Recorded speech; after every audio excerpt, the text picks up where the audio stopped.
Jeremy Strong, the 100-mile-an-hour dog. Chapter 1. Streaker is a mixed-up kind of dog. You can see from her thin body and powerful legs that she's got a lot of greyhound blood in her, along with quite a bit of Ferrari and a large chunk of whirlwind. Nobody in our family likes walking her, and this is hardly surprising. Streaker can out-accelerate a torpedo. She can do 0 to 100 in the blink of an eye. She's usually vanished over the far horizon long before you have time to yell, "Streaker!" Dad refuses to walk her point blank. "I've got backache," is his usual excuse, though how this stops him from walking I really haven't a clue. I tried something similar once myself. "I've got front ache," I said. Mum gave me a chilly glare and handed me the dog lead. She'll do anything to get out of walking Streaker too, and that is how this whole thing started.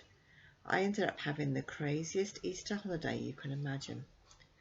"Trevor," said Mum one morning at the beginning of the holiday, and she gave me one of her really big, innocent smiles. "Trevor!" I should have guessed she was up to something. "Trevor, I'll give you £30 if you walk Streaker every day this holiday." £30! As you can imagine, my eyes boggled a bit. I just about had to shove them back in their sockets. I was so astonished I never twigged that what my mother was actually suggesting was major bribery. "It's the Easter holidays," she continued, climbing onto her exercise bike and putting a pink sweatband round her forehead. "You've nothing better to do."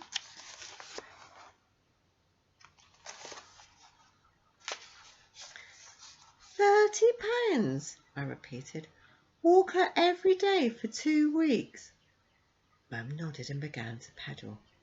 I sat down to have a think. £30 was a lot of money. I could do loads of things with that. On the other hand, and this was the big crunch, I would have to walk Streaker.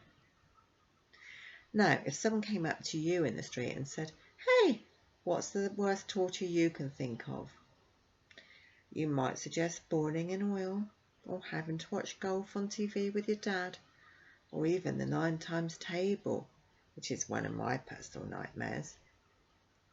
But without doubt, I would have to say, walking Streaker.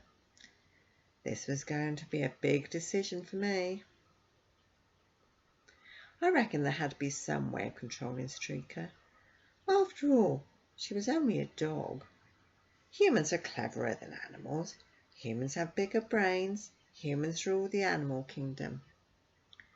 I seem to remember that just as I was thinking this, Streaker came hurtling in from the kitchen and landed on my lap like a mini meteorite. We both crashed to the floor, but she sat on my chest looking very pleased with herself. Mum carried on quietly pedalling all this time. She must have known I'd give in. "I'll do it," I said. Mum gave a strange squeak and one of her feet slipped off the pedal. For some reason, she looked even more pleased with herself than Streaker did. "Can I have some money now?" I asked. See, I'm not stupid. Of course not. Mum's not stupid either. "How about half now and half when I finish?"